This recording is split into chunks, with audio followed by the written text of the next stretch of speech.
partly attributed to increased confidence of travelers as the world recovers from COVID-19 global shock, the good natural attractions that Uganda has, and peace and security.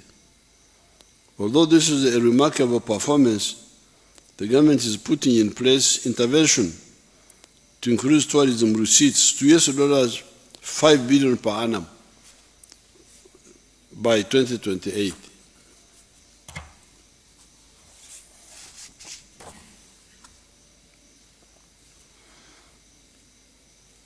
You can see the big garden of tourism where you can earn money.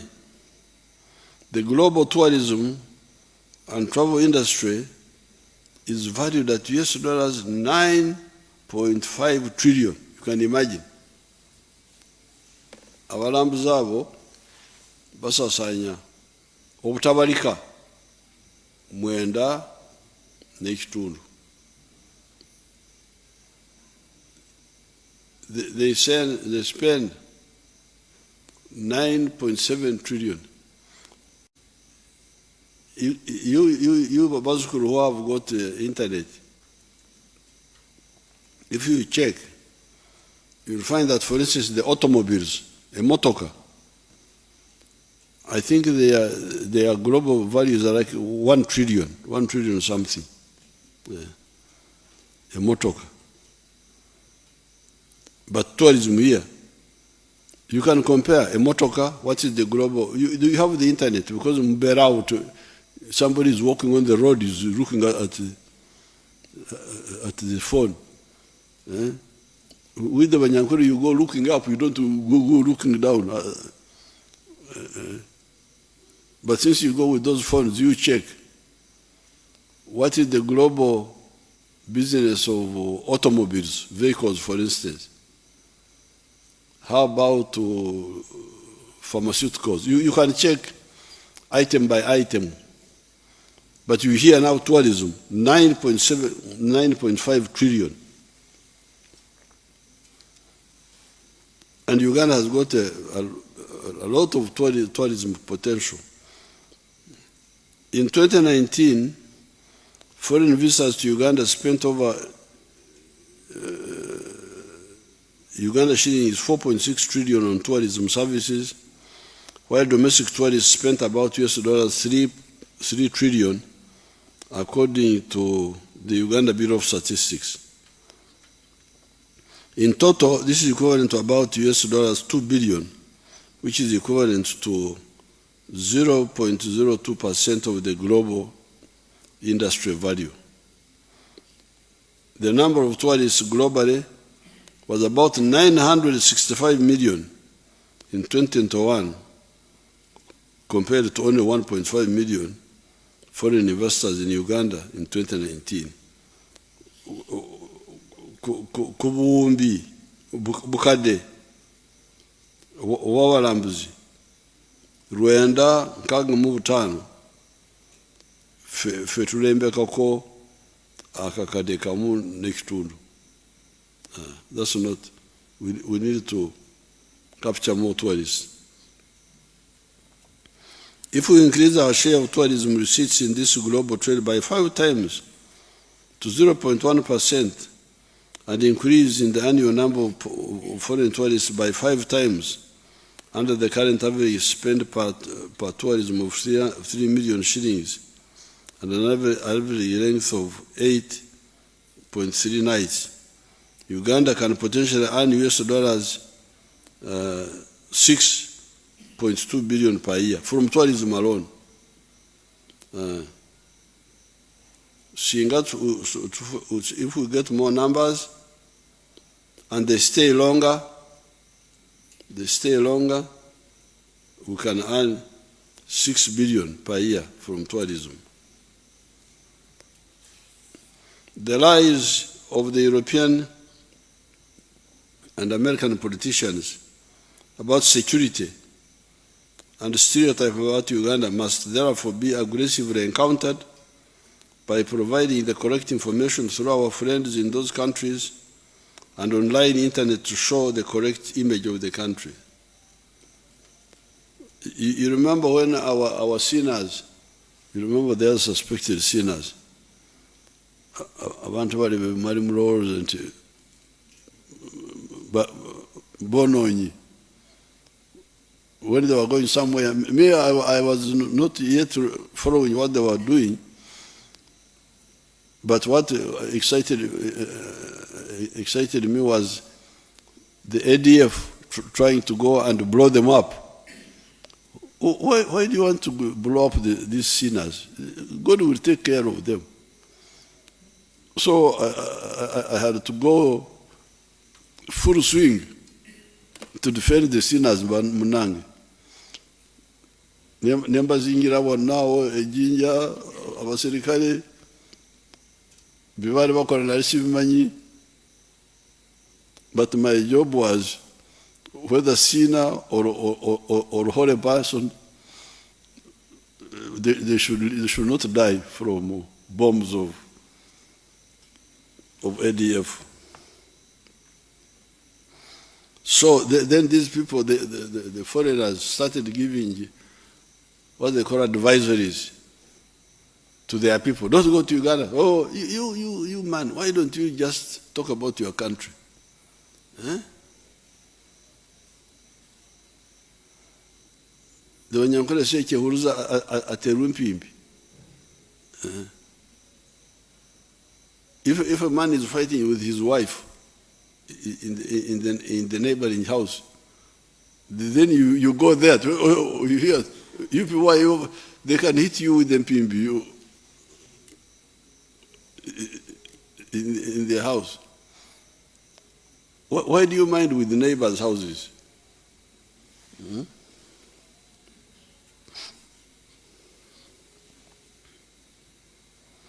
Some of these Europeans are simply afraid of the potential that we have in our strategic areas, therefore want to undermine our unstoppable socio-economic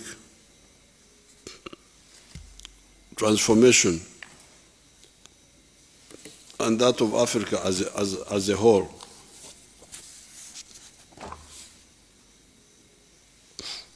Other measures to boost tourism receipts include activation of passage and cargo services at Kabarega International capacity and sanitation and competitive pricing. Awa mahoteli muleme okubeera n'omululu okusera. The people who come to your hotel to ask too much. Even if you take small, take small.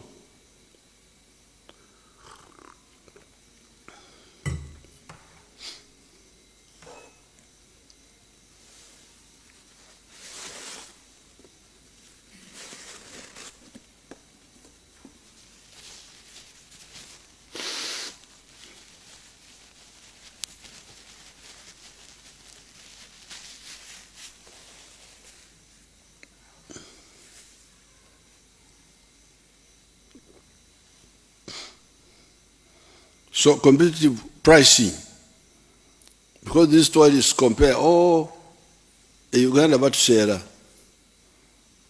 ate Kenya muwendo wakiri. Be careful, don't be too greedy for quick money. Get small, but get many customers.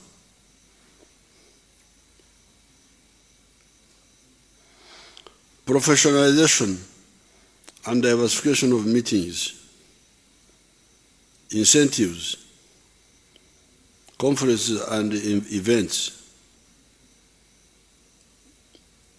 Rapid increase in number of multilingual tour guides, including Swahili and Chinese languages, and expanded use of destination marketing agents. So you need to train more people who speak Chinese, who speak other languages.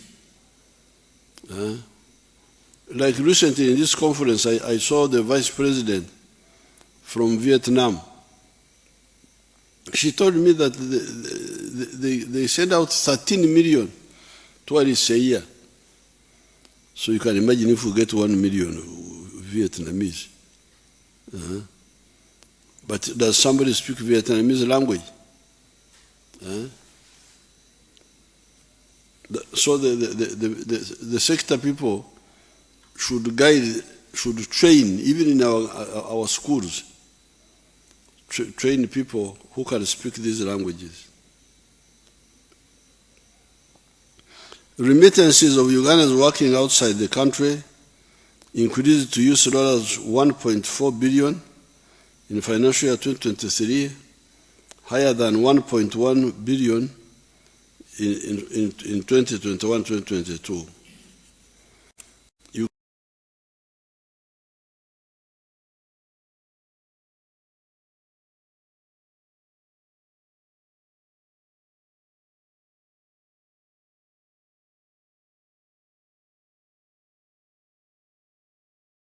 Uganda continued to register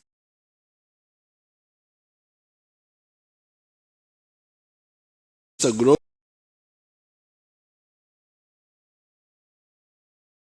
in the oil sector. FDI inflows rose from US dollars 1.6 billion financial year 2022 to US dollars 2.8 billion in financial year 2022-2023. Formal employment has recovered from the adverse effects of the COVID-19 pandemic. The pay as you earn register kata omanyi otya nti emirimu gyeyongedde. How do you know that jobs have increased? Mbategera ewa pay as you earn, because there you can't go wrong. Buli mukozi akola who is getting a salary above a certain level pays income tax, which is pay as you earn. And that one can help us to know which numbers.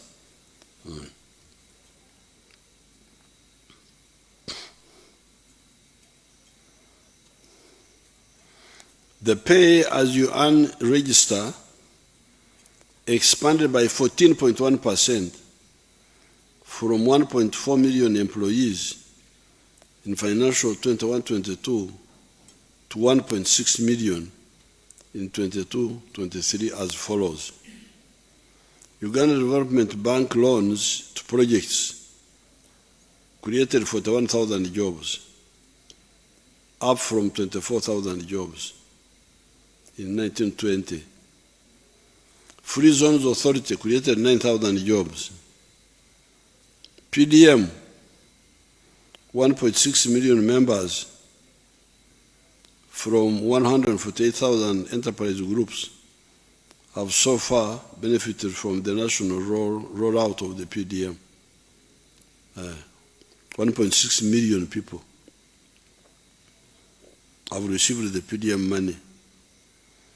Emyoga, 378,000 jobs were created by December 2022, rising from 338,000 in March 2022. Kigezi, Acholi and Lango sub-regions registered the highest number of jobs created, while the central of Uganda recorded the lowest number of direct jobs created. In Uganda, the youth need to be advised to focus. Waliwo abagomaza abaana baffe mu bintu ebirala bino empiira biki.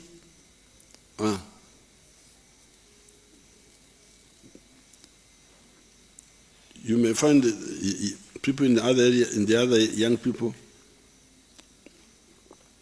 are more guided towards wealth creation.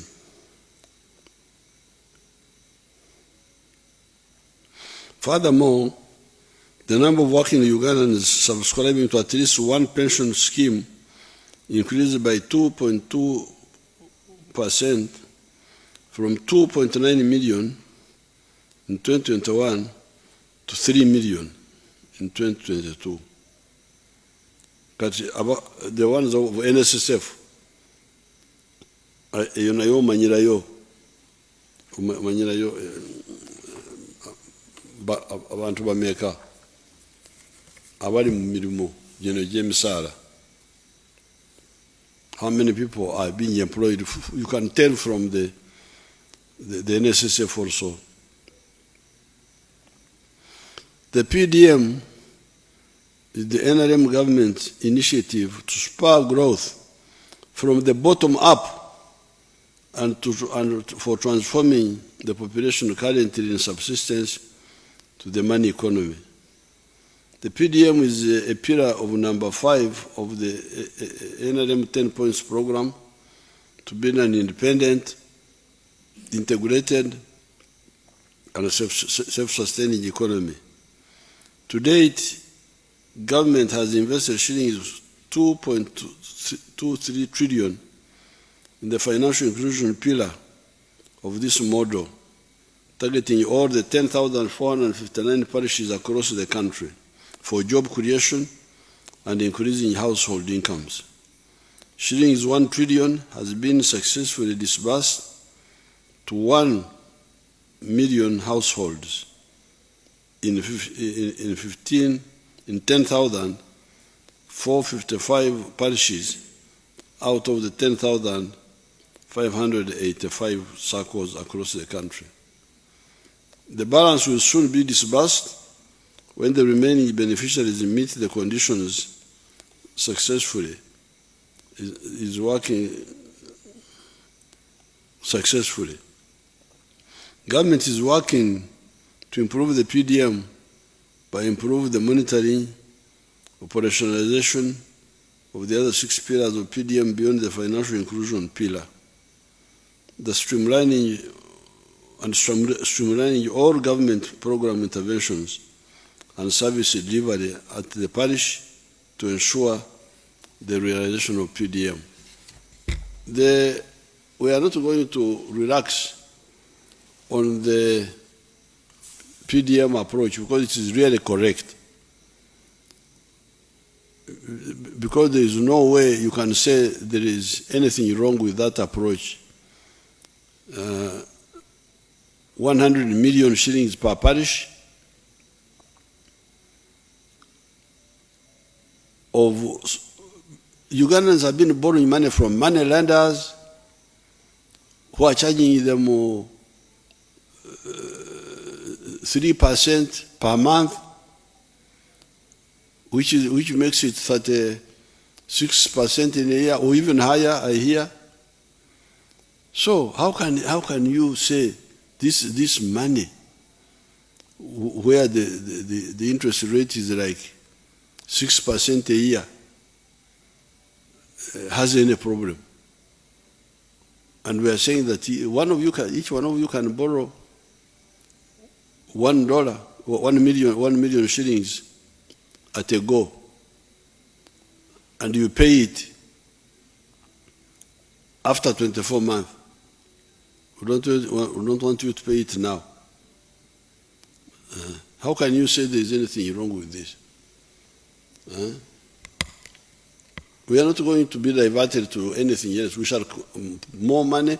We want those parishes to have their own bank. The people who are fighting PDM, apart from the corrupt, are the money lenders. The money lenders are worried about this success. If it succeeds, to whom will the money lenders, the sharks, to whom will they lend? So we are not going to relax. Each year we shall spend 1 trillion, to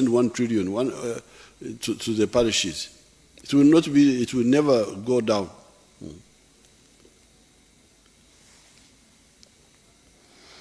The commercial production of oil and gas will provide revenues to support the productivity enhancement in the economy through economic activities such as oil refineries, petrochemical plants, petroleum product distributors, natural gas distribution companies, and retail outlets. Government is enhancing investments in this area by fast-tracking the construction of the East African crude oil pipeline and the oil refinery. The pipeline will have the capacity to pump up 330,000 barrels of crude per day. So, all these things you are talking about, our oil has not yet come in. Because this oil will be giving the government free money, new money. And that will enable us to do so many other things which we want but cannot manage now. The knowledge economy is the intellectual-based economy for the production of goods and services. This process enables entrepreneurs to innovate better in manufacturing processes and improve the quality of services offered in the economy. Globally, the knowledge economy, which entails research, science, and innovation, is currently a major employer of especially the youth and a major contributor to technological advancement in a number of areas. In addition, the pathogenic subsector is one of the promising segments of the country's knowledge economy, consisting of research and development, technology transfer, and commercialization of innovations. This targets pathogen control and management, such as the vaccines, the diagnostics, the therapeutics, and the attendant facilities. Leveraging a knowledge-based economy will require the following: supporting research and development, R&D, and linking research hubs with universities and industry operators. Now, this scientific research is a real gold mine. For instance, our scientists have recently discovered the anti-tick vaccine, where the cow will be vaccinated and the cow will go around killing ticks. So the cow will be a tick killer rather than being a victim of the ticks. Now, this one was developed by your people, your scientists. And this is one group. There's Dr. Kawa, who is also working separately but doing the same. So the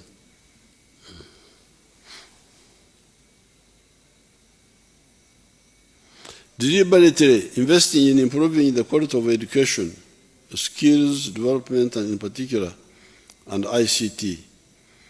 Putting in place a strategy for long-term development of specialized skills to support a more sophisticated and diversified economy. Developing an effective apprenticeship program to quickly acquire knowledge, expertise, and technology transfer, given the rising global ICT village.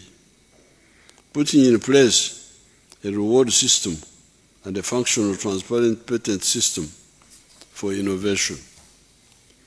The NRM government will continue with the development of energy infrastructure and complete the ongoing electricity projects to lower the cost of electricity for manufacturers and small-scale businesses, including commissioning of the third turbine of the 600-megawatt Karuma hydropower project, addressing the gaps to fully operationalize Isimba power plant, and completing Nyagak in West Nile and Orio mini hydropower stations power plants.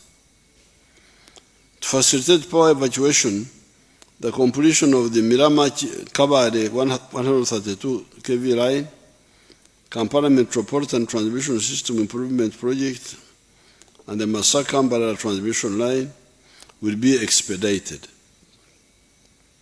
Activities for the development of nuclear energy to diversify our energy sources will also continue, starting with Buyende in Busoga. Nuclear energy is expected to add another 2,000 megawatts to the national grid by 2036. However, by 240, we must ensure the generation of 52,000 megawatts from all sources. Government has supported the development of industrial parks.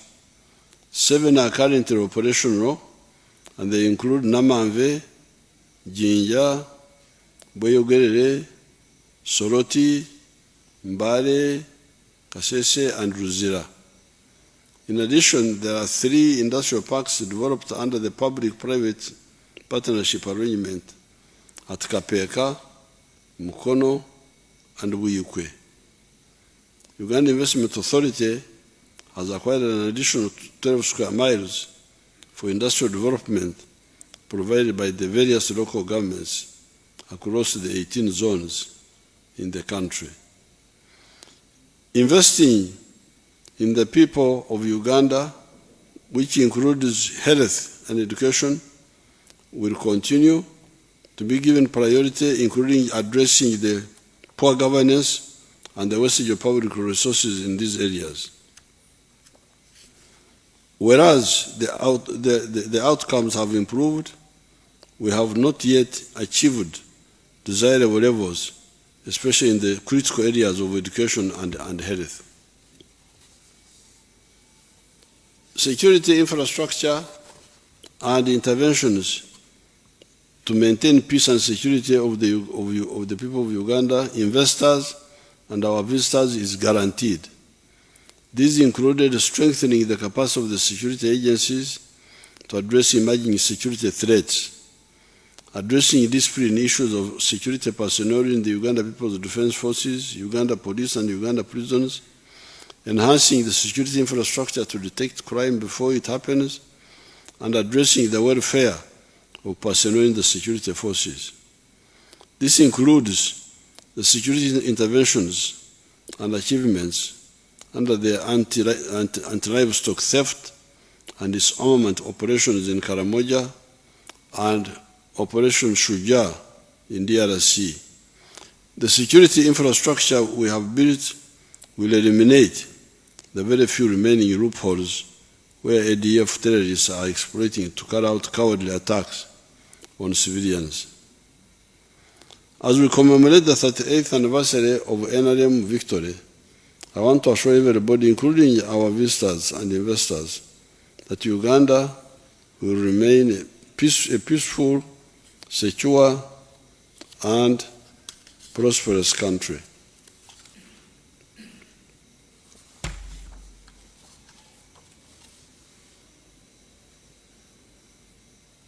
Ekiri mu nsiko bwe kirubwatuka, ensi erikankana, omwana aliyita nnyina, omukulu aliyita engozi.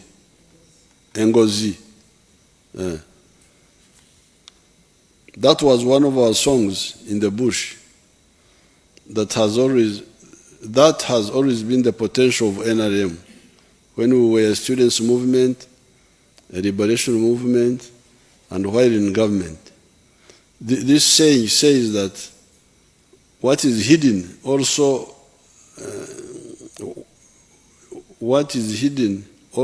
out, if it comes out, when it explodes, the world will shake, children will shout for their mothers out of fright, etc., etc. That is what the NRM always does. Like when we captured Kampala in 1986, everybody didn't know that we had that capacity. The recent 2 mega conferences of NAM and G7 plus China demonstrated a little bit of this. A delegate from Russia, a deputy minister, told me that only the superpowers can organize such a conference. Uganda is still on the way, but it will soon be there because the base is already there.